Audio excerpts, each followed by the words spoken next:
नमस्कार, आप देख रहे हैं इंडिया न्यूज मध्य प्रदेश छत्तीसगढ़। आपके साथ मैं हूं मोनिका जायसवाल। बड़ी बहस छत्तीसगढ़ में आपका स्वागत है।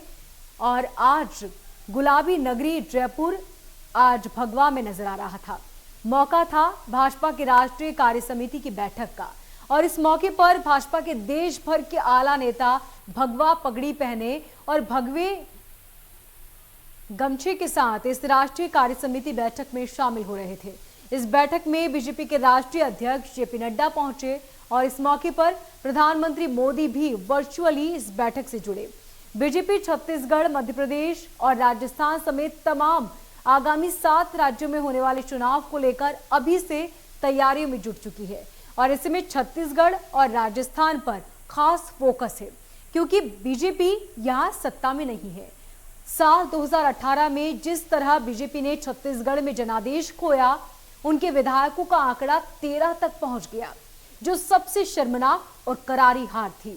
ऐसे में बीजेपी एक बार फिर से पूरे जोश के साथ छत्तीसगढ़ ही नहीं बल्कि 7 राज्यों में अब कमल खिलाने की तैयारी में जुट चुकी है और नए कार्यकर्ता, नई रणनीति और नए संकल्प के साथ बीजेपी ने अपने नेताओं की फौज को तैयार करने के लिए आज राष्ट्रीय कार्य समिति की बैठक के पहले दिन कई मूल मंत्र दिए ताकि विभिन्न राज्यों में होने वाली प्रदेश कार्य समिति बैठक के माध्यम से छोटे कार्यकर्ता तक राष्ट्रीय कार्य समिति का मूल मंत्र पहुंच सके और बीजेपी का हर एक कार्यकर्ता नए जोश के साथ पार्टी में काम करे और राज्य में अपनी सरकार बना सके।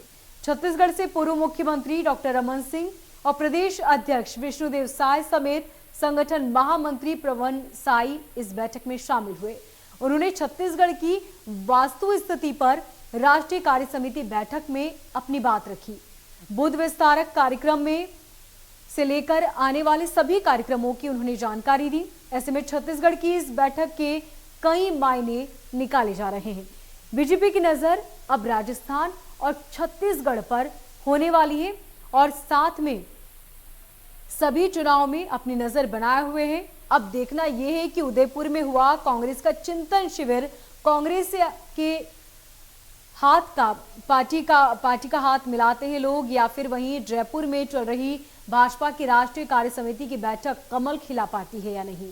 आज इसी मुद्दे पर बातचीत करेंगे। हमारे साथ एक खास मेहमान जुड़ेंगे और पैनल जुड़ेगा, लेकिन उससे पहले सुनिए बीजेपी और कांग्रेस ने इस मुद्दे को लेकर क्या कुछ कहा।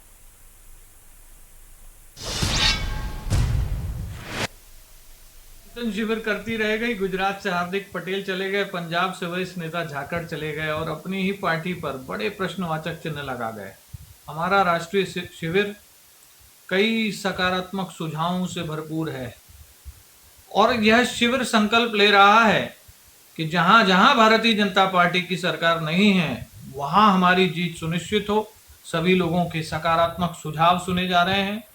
एक ऊर्जा से भरपूर शिविर चल रहा है और इस शिविर के बाद राजस्थान से तो सरकार जा ही रही थी, छत्तीसगढ़ में जो कांग्रेस सरकार है उसकी भी उल्टी गिनती शुरू हो रही है क्योंकि हमारा राष्ट्रीय नेतृत्व छत्तीसगढ़ में कैसे भारतीय जनता पार्टी जीते इसकी स्ट्रेटजी लगभग बना चुका है और काम कर रहा है।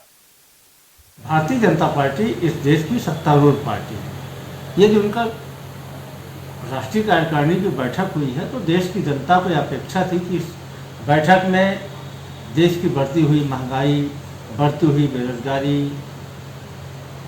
घटते हुए रोजगार के अवसर, बेरोजगारी की संख्या, इन तमाम मसलों पे भी भारतीय जनता पार्टी के पदाधिकारी कुछ मंथन करेंगे, अपनी केंद्र सरकार के सामने कुछ आंकड़े प्रस्तुत करेंगे, उनसे कुछ मांग करेंगे कि देश में जो महंगाई बढ़ रही, पेट्रोल डीजल के दाम बढ़ रहे हैं, उसके ऊपर में कोई एक सार्थक चर्चा इनकी बैठक में नहीं हुई है।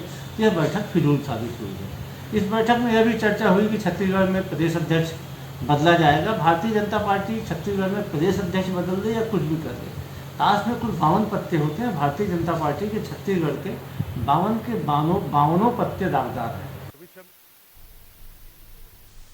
तो आपने सुना, एक तरफ बीजेपी का साफ तौर पर कहना है कि जो हम बैठक कर रहे हैं वो बैठक कारगर साबित होगी और हमारे नेताओं में जोश भरा जाएगा। खास फोकस राजस्थान और छत्तीसगढ़ में है क्योंकि ये दोनों ही जगह बीजेपी की नहीं बल्कि कांग्रेस की सरकार है। तो वहीं कांग्रेस पार्टी का कहना है कि सिर्फ बैठक करने से कुछ नहीं होगा, यहाँ पर जो स्थितियां हैं वो बहुत मजबूत हैं और दोनों राज्यों में स्थितियां कांग्रेस के पक्ष में है। तो ऐसे में किसकी सरकार बनेगी? क्या उदयपुर में हुआ कांग्रेस का चिंतन शिविर काम करेगा या फिर बीजेपी की ये बैठक? और हमारे साथ कांग्रेस प्रवक्ता अमित श्रीवास्तव जुड़े हैं, साथ ही बीजेपी नेता उमेश जी हमारे साथ जुड़े हैं और वरिष्ठ पत्रकार के शर्मा हमारे साथ जुड़े हैं। आप सभी का बहुत स्वागत है। सबसे पहले मैं आपके पास आना चाहूंगी उमेश जी, कांग्रेस का कहना है कि कांग्रेस ने जिस तरह उदयपुर में चिंतन शिविर किया और तमाम उन्होंने इस मुद्दे पर बात की कि आखिर किस तरह पार्टी को मजबूत किया जाए और कई बड़े और अहम फैसले लिए गए, खासतौर पर परिवारवाद का जो हमेशा ठप्पा कांग्रेस पर लगता था उसको लेकर भी बड़े निर्णय लिए गए हैं। तो क्या आज की जो बैठक हुई है उसमें भी इस तरह के कुछ महत्वपूर्ण निर्णय लिए गए ताकि आने वाले वक्त में राजस्थान और छत्तीसगढ़ की जनता को साधा जा सके? देखिए, कांग्रेस और कांग्रेस का चिंतन शिविर तो यह कांग्रेस पार्टी का आंतरिक मामला है, लेकिन चूंकि चुनावी दृष्टिकोण से, जैसा कि आपने जिक्र किया, आने वाले लोकसभा चुनाव का विषय हो या 7 राज्यों में विधानसभा चुनाव का विषय, इसलिए हमको इतिहास में थोड़ा पीछे भी जाना चाहिए। और मैं समझता हूं कि कांग्रेस के नेताओं को तो जरूर से पीछे जाकर के अपने इतिहास से सीखने की यहाँ पर आवश्यकता है। ऐसा ही चिंतन शिविर 2013 के अंदर में हुआ था। तब केंद्र के अंदर में यूपीए की सरकार थी। उस वक्त चिंतन शिविर जब हुआ था तब देश के 13 राज्यों के अंदर में कांग्रेस की सरकारें थी। उसके बाद उस चिंतन शिविर का परिणाम क्या निकल करके आया? देश से कांग्रेस पार्टी साफ हो गई। और आज जब ये चिंतन कर रहे हैं, उस वक्त देश के मात्र 2 राज्य, अगर प्रमुखता से अगर हम बात करें तो राजस्थान और छत्तीसगढ़ तक कांग्रेस सिमट करके रह गई है। और उसके बाद जब वर्तमान का उमेश जी, लेकिन आपकी पार्टी ने जो बैठक की है उनका भी तो यही उद्देश्य ना मुख्यतः कि राजस्थान और छत्तीसगढ़ जहां पर जनादेश हम खो चुके हैं उस जनादेश को किस तरह वापिस से पाना है, इसको लेकर खास फोकस तो छत्तीसगढ़ और राजस्थान पर है ना सर?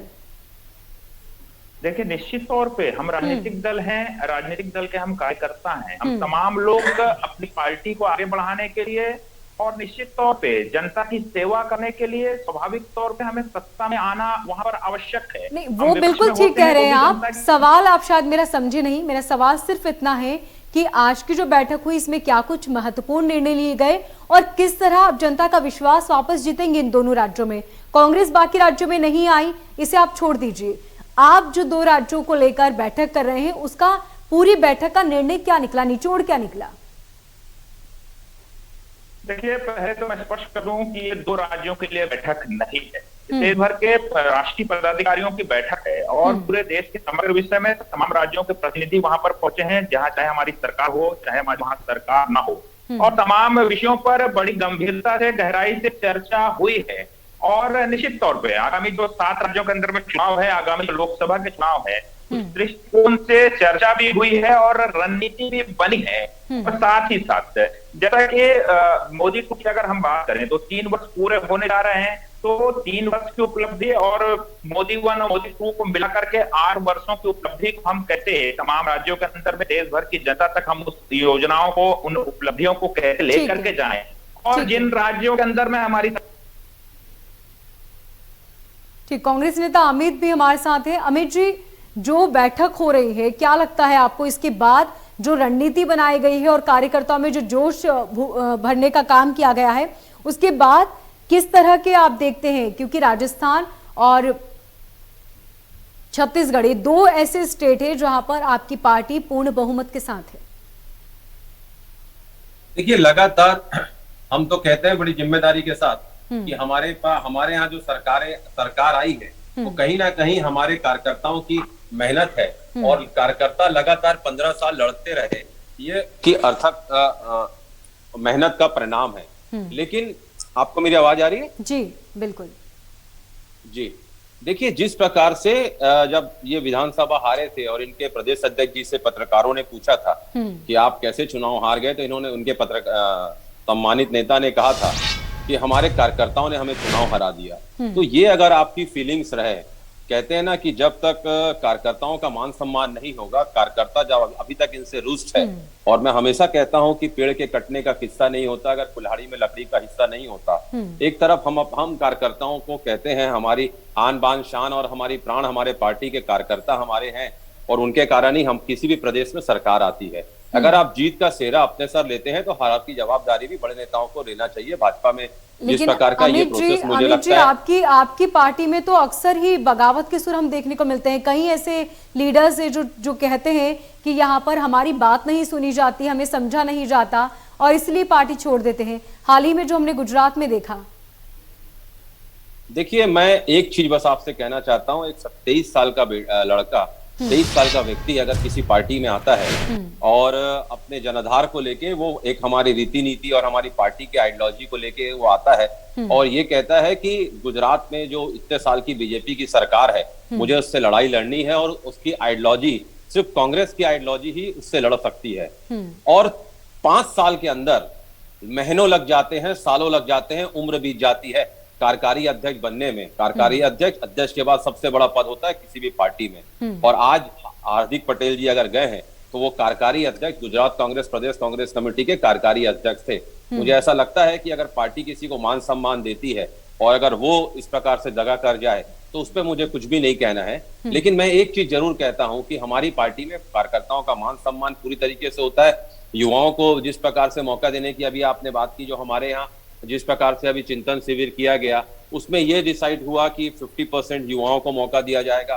पहले भी आप छत्तीसगढ़ के हमारा मीडिया सेल को देख लीजिए, हमारे चेयरमैन साहब खुद 50 के आसपास होंगे और उसके बाद सारी टीम जो है वो 50 के नीचे वाली है। तो कहीं ना कहीं युवाओं को मौका कांग्रेस ने लगातार दिया है और मुझे पूर्ण विश्वास है कि आने वाले समय में भी आप देखेंगे कि जो चिंतन शिविर, किसी भी पार्टी को चिंतन मनन करना चाहिए। लेकिन आप देखिए कि आज जब चिंतन हमारे यहाँ, तो हम लोग ने 6 कमेटियां बनाई थी, उसमें बहुत हमारे पार्टी के जो वरिष्ठ जो लोग हैं, युवा हैं और जो उस एक्सपर्टीज हैं उस टॉपिक के, चाहे वो राजनीतिक हो, आर्थिक हो, सामाजिक हो और संगठन पे हो, किसानों पे हो, किसान भाइयों की समस्याओं को लेके हो, सारी चीजों को लेके हमने, और 2024 को लेके जिस प्रकार से संगठन को कैसे मजबूत करना है, देश में आज जो हालात है, संविधान को संरक्षण कैसे मिल पाए, ये सारी चीजों को लेके एक हमने रणनीति बनाई थी, चर्चा की थी।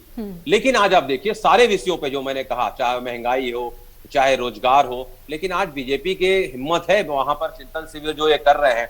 आज आप देखिए कि जिस प्रकार से ये राष्ट्रीय उपाध्यक्ष आदरणीय रमन सिंह जी, पूर्व मुख्यमंत्री जी हैं, लेकिन आप देखिए कि जब चुनाव होता है तो हमारे से लगा हुआ राज्य झारखंड है और महाराष्ट्र है, दोनों जगह उनको प्रचार के लिए नहीं भेजा जाता। तो ऐसी क्या वजह है कि राष्ट्रीय उपाध्यक्ष को भी अगर आप प्रचार करने नहीं भेज रहे हैं और एक समय जयपुर के अधिवेशन में आप उनको बाजू में बैठाते हैं, तो मुझे ऐसा लगता है ये दोहरा चरित्र है। और कहीं ना कहीं मैं तो कहता हूं कि कार्यकर्ताओं का मान सम्मान हमेशा होना चाहिए, और लोग तो कहते हैं कि जब तक आप आदरणीयों के चारे बने रहेंगे तब तक आप बेचारे बने रहेंगे।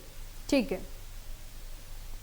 वरिष्ठ पत्रकार के शर्मा जी हमारे साथ जुड़ चुके हैं। के शर्मा जी, सबसे पहले तो आपसे यही जानना चाहूंगी कि क्या पार्टी के जो भी लीडर्स होते हैं वो तो काम करते हैं जमीनी स्तर पर, लेकिन छत्तीसगढ़ में जो सरकार योजनाएं लेकर आई, इसके साथ ही सीएम भूपेश बघेल ने अभी मेल मुलाकात का जो कार्यक्रम शुरू किया है, वो लोगों के बीच जाते हैं, उनसे बातचीत करते हैं, चाहे कोई सांस्कृतिक कार्यक्रम हो, उस कार्यक्रम में साथ में शामिल होते हैं। और अक्सर ये देखने को मिला है कि चुनाव के बाद तस्वीरें बदल जाती है, लेकिन सीएम भूपेश बघेल अब भी चुनाव जीतने के बाद, सीएम होने के बावजूद भी लोगों के घर पहुंचते हैं, उनके घर खाना खाते हैं, अलग से उनसे मुलाकात करते हैं, आपसी मेलजोल करते हैं और आमने सामने से भाईचारे की तरह उनके घर पहुंचकर उनसे मुलाकात करते हैं। ये नई नीति राजनीति में शुरू हुई है। तो क्या इसके बाद जिस तरीके से लगातार कांग्रेस को छत्तीसगढ़ में जीत मिल रही है, बीजेपी की राह मुश्किल है या थोड़ी आसान हो सकती है?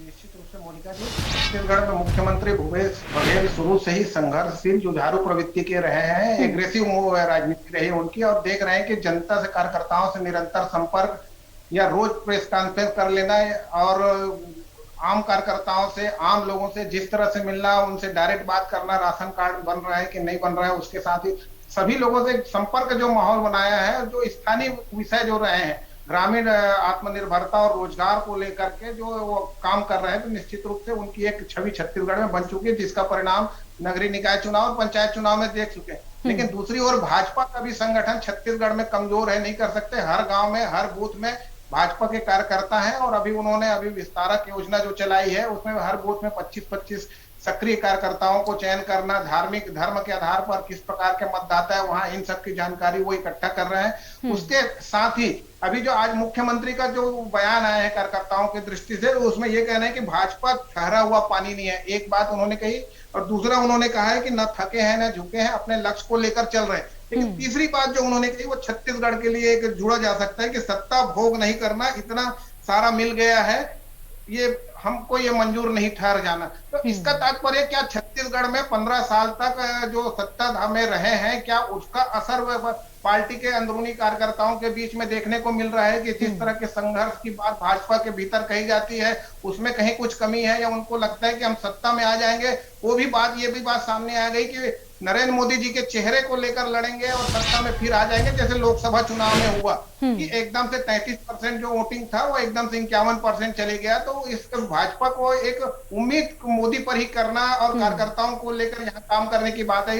वंशवाद और परिवारवाद की जो बात राष्ट्रीय स्तर पर भाजपा कर रही है वो छत्तीसगढ़ में लागू नहीं होता है। कांग्रेस में अभी इस प्रकार से कोई परिवारवाद वाली बात नहीं है। यहाँ पे जनता और कार्यकर्ताओं, खासकर कार्यकर्ताओं की सक्रियता की बात है। भाजपा में ये बात माना जा रहा है कि क्या सेकेंड लाइन को आगे सक्रिय करने की जो बात आ रही है, जिनको लगता है कि क्या पुराने ही लोगों टिकट सबको मिलेगी, क्या नीति रहेगी, ये एक बात भी है कि नए कार्यकर्ताओं को उत्साह जोड़ने के लिए पुराने लोग कोई भी अपना सीट छोड़ने को तैयार नहीं। किसी का अभी तक बयान नहीं आया है कि हम अगली बार चुनाव नहीं लड़ेंगे, या पार्टी जो कार्यकर्ताओं को जोड़ने वाली बात है, नेताओं और कार्यकर्ताओं के बीच संबंध का बात है। सोशल मीडिया में भी ऐसी कार्यकर्ताओं की बातें, नाराजगी यहाँ देखने को मिलती है। स्थानीय स्तर पर बात करेंगे तो कुल मिलाकर के छत्तीसगढ़ की राजनीति में भाजपा के कार्यकर्ता यदि सक्रिय है, जो बात अभी अमित भाई कर रहे थे कि प्रदेशाध्यक्ष जब थे धर्मलाल कौशिक नेता प्रतिपक्ष अभी, तो उस समय ये बात आई थी कि कार्यकर्ताओं पर जिम्मेदारी डाली गई। तो निश्चित रूप कार्यकर्ताओं को कर जगह में नेता और कार्यकर्ताओं के भी सामंजस्य को लेकर जिस तरह से मुख्यमंत्री को देख रहे हैं कि कार्यकर्ताओं से भी मिल रहे हैं, आम लोगों से भी मिल रहे हैं, तो एक जनता से जुड़ाव जो होना चाहिए कार्यकर्ता भाजपा में, जो एक्रेस की वो जो दिखना चाहिए विपक्ष में, वो उसमें कहीं न कहीं अभी कमी है। मुझे लगता है कि पार्टी को इस स्तर पे विचार करना चाहिए मुद्दों को लेकर के, किन मुद्दों को लेकर जाएंगे, किसान को लेकर के, मजदूरों को लेकर के, आदिवासियों को लेकर। तो जो भी आपको लग रहा है कि उसमें किस दिशा में आप कर रहे हैं, जो घटनाएं हो रही है अपराध को लेकर के, मुद्दे तो बहुत है छत्तीसगढ़, लेकिन भाजपा में कहीं न कहीं सत्ता के जो 15 साल सत्ता रहा है उसकी छाया यहाँ देखने को मिल रही है नेताओं में, तो उसको लेकर के कार्यकर्ताओं में कहीं नाराजगी आती है कि वह क्या वही लोग ही रहेंगे। तो इसको लेकर के एक मजबूत कड़ी बनने की आवश्यकता है नेताओं को लेकर के, और द्वितीय पंक्ति के जो कार्यकर्ता है, नेता है, उनको सक्रिय करने की आवश्यकता है। जी उमेश जी, तो जवाब दीजिए कि क्या अब यहाँ पर राह उतनी आसान लग रही है आपको बीजेपी की? क्योंकि जिस तरीके से के शर्मा जी ने कहा कि यहाँ पर सीएम भूपेश बघेल ने राजनीति में आने से पहले ही कहा था कि मैं किसान का बेटा हूं और किसानों के साथ उनकी समस्याओं को समझता हूं, आम जनता को समझता हूं, क्योंकि उसी परिवेश से निकला हूं। वहां पर क्या अब बीजेपी पार्टी नेताओं के चेहरे में कुछ बदलाव करेगी या फिर वही रहेंगे नेता, और क्या नीतियों में भी कुछ बदलाव किया जाएगा? क्योंकि छत्तीसगढ़ के हालात और नीतियों में पहले और अब में बहुत अंतर है। देखिए, भारतीय जनता पार्टी में निर्णय लेने का काम सामूहिक तौर पर होता है और समय समय पर निर्णय लिए जाते हैं, और हमारा सामूहिक नेतृत्व इस बात को तय करता है कि कौन चुनाव लड़ेगा, किसकी क्या भूमिका होगी, कौन क्या करेगा, कौन कौन सी रणनीति पर काम करेगा और किस प्रकार से किस मुद्दे पर कौन आगे बढ़ेगा। ये भारतीय जनता पार्टी में होता है। हम किसी परिवार विशेष के इशारे पे, किसी परिवार विशेष के परिक्रमा करके आगे बढ़ने वाली पार्टी नहीं है। रह गई बात जिस प्रकार से छत्तीसगढ़ प्रदेश के अंदर में लगातार बीते 3-3.5 वर्षों के अंदर में इस प्रदेश के अंदर में हर मोर्चे पर वादा खिलाफियां की गई है। लगातार इस प्रदेश के अंदर में भ्रष्टाचार के नए नए मामले निकल करके आ रहे हैं। और आप किसानों का विषय यहाँ पर रख रहे थे। किसान आज लगातार त्राहिमाम कर रहे हैं, चाहे खाद बीज का विषय हो, चाहे उनके रकबा कटौती का विषय हो, या फिर उनके जमीन अधिग्रहण का विषय हो। यहाँ तक कि इस प्रदेश के अंदर में किसानों के आत्महत्या का मामला हो, 750 से अधिक किसान आत्महत्या कर लेते हैं। किसान परेशानी की बात सिर्फ छत्तीसगढ़ में है सर, बाकी राज्यों में नहीं है किसान परेशान। नहीं, मैं आ रहा हूँ ना, मेरी आप पूरी बात को सुन लेंगे तो सारे सवालों का जवाब मिल जाएगा। आप इसमें इंटरप्ट कर देते हैं। वक्त की कमी है सर, थोड़ा शॉर्टकट में समझाइए, वक्त की कमी है।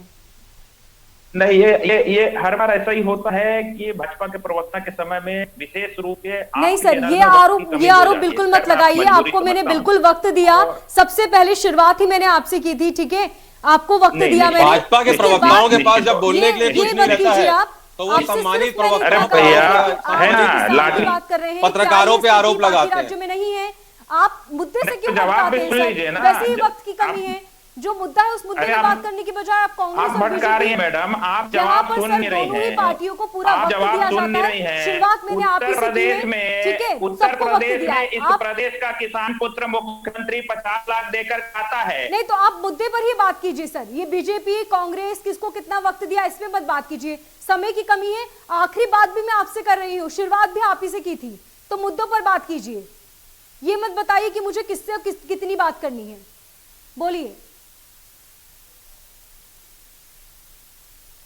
जी, बोलिए सर।